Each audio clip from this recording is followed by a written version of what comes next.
Donald Trump just moments ago in front of a huge crowd in Melbourne, Florida, laying into the media and lighting things up. Take a look.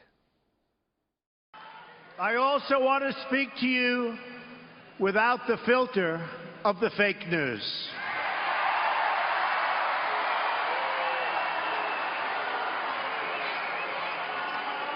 The dishonest media, which has published one false story after another, with no sources, even though they pretend they have them, they make them up in many cases. They just don't want to report the truth, and they've been calling us wrong now for 2 years. They don't get it, but they're starting to get it. I can tell you that. They've become a big part of the problem. They are part of the corrupt system. Thomas Jefferson, Andrew Jackson, and Abraham Lincoln, and many of our greatest presidents fought with the media and called them out, oftentimes on their lies. When the media lies to people, I will never, ever let them get away with it. I will do whatever I can that they don't get away with it.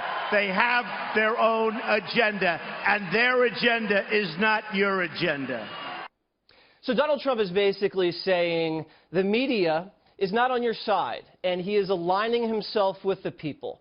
The media is now officially the opposition. The Democrats completely out of power. Pelosi, Schumer, totally irrelevant. So now the media has come forward, and they're saying, you know what, we are going to be the ones to fight against Donald Trump. And that's a huge risk for the media. But what Trump is going to say is, you know what, I'm the people's protector. I'm on the people's side, and the media does not have your best interests at heart. And he aligned himself with the crowd so much, he actually brought a crowd member up on stage with him. Take a look.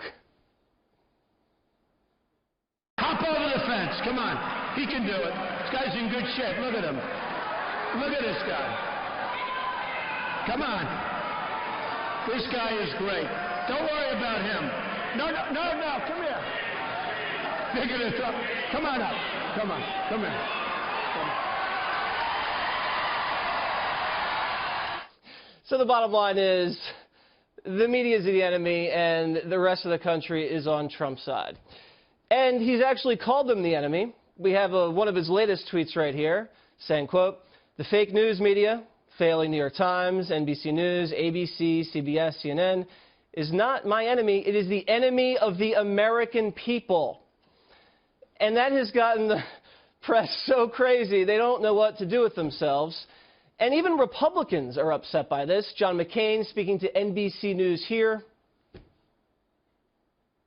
If you want to preserve democracy as we know it, you have to have a free and many times adversarial press. And without it, I'm afraid that we would lose so much of our individual liberties over time. That's how dictators get started. Now, I have a lot of respect for Senator McCain. He's a real hero, but dictatorships, I don't think so. Might be a little exaggeration over there. Anyway, that's how the deal is. We're going to have some problems now, the press versus Trump. But with us now to break it all down is Pete Hegseth, the man, the myth, the legend.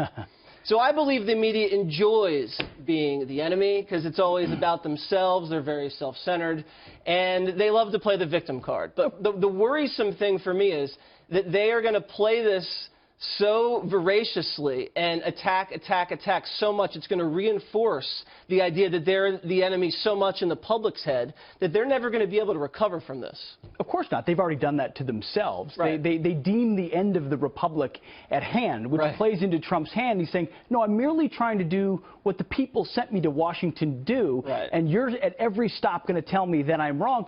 No, I'm not. And I'm going to double down on that. And the opposition that you bring will reinforce the fact that I came to the swamp to drain it. Right. You are a part of the very swamp. Right. You are the institution that the people loathe. Right. And I'm going to call you out, and the people are going to love me That's right. for it. You can and actually, they do. You can actually see the media circling in the drain as we speak. And this is not the first time that presidents have gone after the media like this. And he referenced it today in Melbourne. I mean, Thomas Jefferson, quote, the only toxin of a nation, speaking about the press. And then Lincoln, quote, newspapers lie and then they re-lie. And this guy, saved the Union. So, I mean, is he against free press too? Wait, was that Lincoln and Jefferson, or were those Trump tweets? It's the same thing. It's the exact same thing. What did people expect? When Trump said he was going to take on the establishment, did they think it was going to be easy or polite or nice or not messy? Of course it was going to be difficult. He's going to have press conferences where he berates them, tweets where he calls them out, and rallies where he goes straight to the American people. That's true. That's what conflict requires. And Republicans have never had, a standard bearer with a set of cojones willing to go on stage and call them what they are, which is a part of the left-wing establishment of this country, which has drifted us in that direction, regardless of whether Republicans or Democrats are in charge. He's doing that, and the people that elected him love him. They love it. And the stuffed shirt senators, all these guys, are giving this president a lot of problems. You have McCain, small majority in the Senate, and these guys complain more than the Democrats. And that's going to be the biggest problem. He's got some challenges on his hands. Like you, I'm a big fan of Senator McCain. I honor his service. I appreciate him. But the fact that they're laying into the way we've always looked at politics. We got to play through John Dickerson at ABC and NBC and NBC and hope they're the proper filters. No, they're not. They've slanted against us from the beginning. Why do we think everyone in the world sees America the way we see ourselves? Stop playing that game. Step back. Put America first. Call a spade, and listen, I hope John McCain will get on board because he is an honorable American. Right. But right now, to be the opposition within his own party. That's right. And speaking of America first, you know who came out first was Melania. Melania read a prayer, and it brought the house down. I think everybody enjoyed seeing her up there. Did you listen to the Melania prayer? I did. I listened extra closely. It was well done. Very well done by Melania. And also, one of the major things we talked about, we're going to talk about it later, is the press just can't keep up because this guy's clicking on all cylinders. But no, again, and how do they ratchet up their hysteria at this point? I don't know. When he's Hitler, he can't be more Hitler. I know. Right? They can't stop. It's out of control.